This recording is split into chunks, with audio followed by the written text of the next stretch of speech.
Hey everyone, Vague here, and in this tutorial I'm going to be taking you through how to create some long sleeve gloves like these in Marvelous Designer, and how we can then take these into Blender and render them with a nice glossy latex or PVC finish.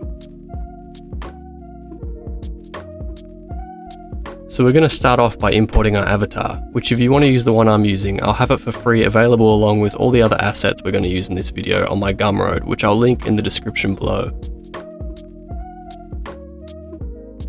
Now we'll begin in the 2D pattern window by simply drawing around the outline of our hand.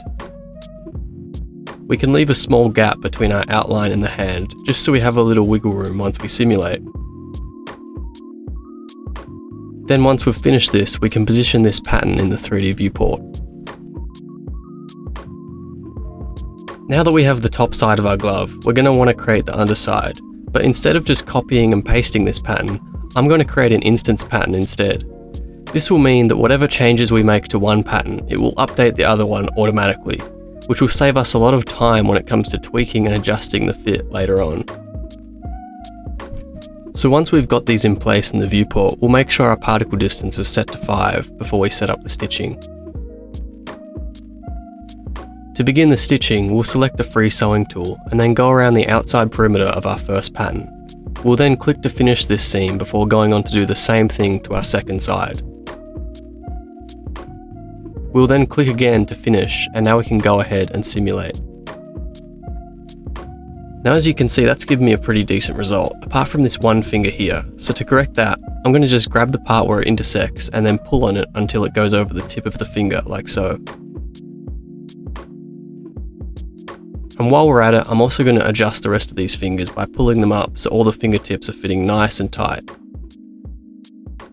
To take this a step further, I'm also going to select the Smooth Curve tool and round out all the edges of the fingertips so we get a cleaner result.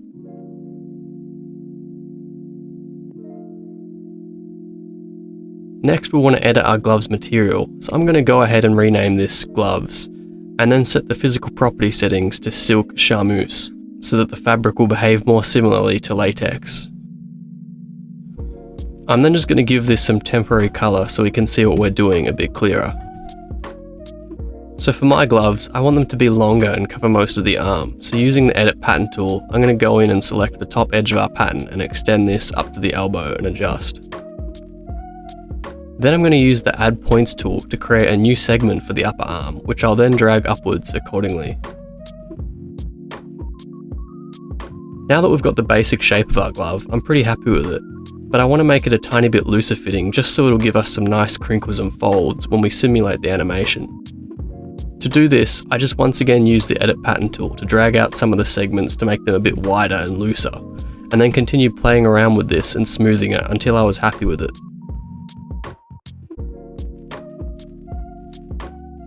Next, we're going to add in our zipper. So to do this, I'm just going to add in an internal L-shaped line about 10mm from the inner edge of the glove. I'm then going to pop up the quick menu and select Cut. We'll then delete the piece we don't need.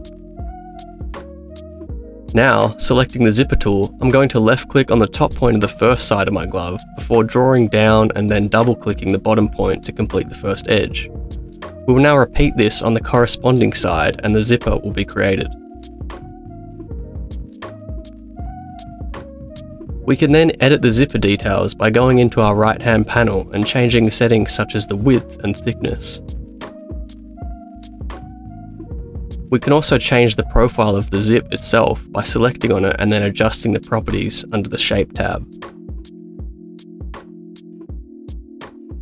So now I'm pretty happy with how this is looking. I want to run it over my animated arm to make it look a bit more interesting for the final render. We can do this by changing from simulation to animation mode in the top right hand corner and then simply hit record. If you're using the avatar I linked in the description, this file will already have the animation data included in it ready for recording. We can then export this using your preferred file format and then open this up in Blender.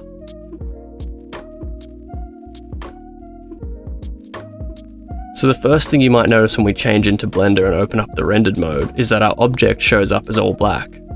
If this is the case, we'll just want to go down to our Object Data tab and uncheck the Auto Smooth option. Now that we've got our object rendering properly, we can come into the shader editor and start to edit our materiality. So first, I'm going to rename this to Gloves Latex.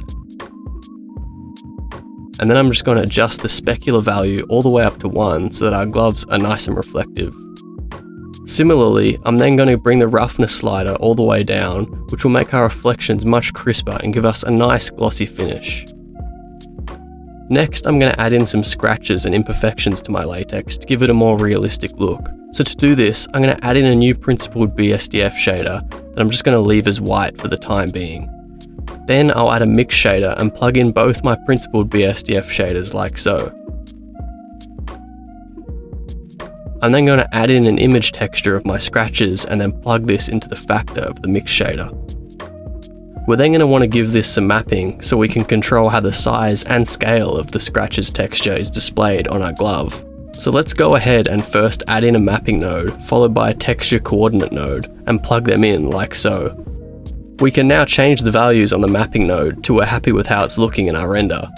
For me, I changed these scale values to 8, 5 and 3, and then adjusted the X rotation to 11 degrees. Now I'm just going to add in a bump node connected from our image texture and plug this into the normal of our first principled BSDF and invert it. This will give the scratches a bit of volume and make the light bounce off them more realistically. So now when we're happy with how that's looking, we can start playing around with the colour and values of the shader till we've got our desired result. In my case, I'm just going to go with this nice shiny pink look. Lastly, I'm going to edit our zipper materials. So the easiest way to do this is by selecting our object and changing into edit mode by pressing tab, and then selecting on the face of the zipper, which will automatically update the shader editor to show that particular material.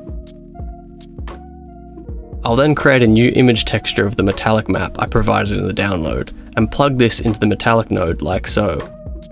Now when we change the roughness values, it will only be reflective on the metal part as shown. I then repeated this process for the zip components and gave them a nice dark metal finish. And that's pretty much it guys, that's my quick and dirty method for creating a glove in Marvelous Designer and Blender. And yeah, it's not super technical like some of the other ones I've seen where you have to individually create every finger or knuckle component separately, but I think this method gives you a great foundation to start from, and then you can really get creative with how much detail you want to add in and build upon. So yeah, hope you have fun with it and look forward to seeing you in the next video. Cheers!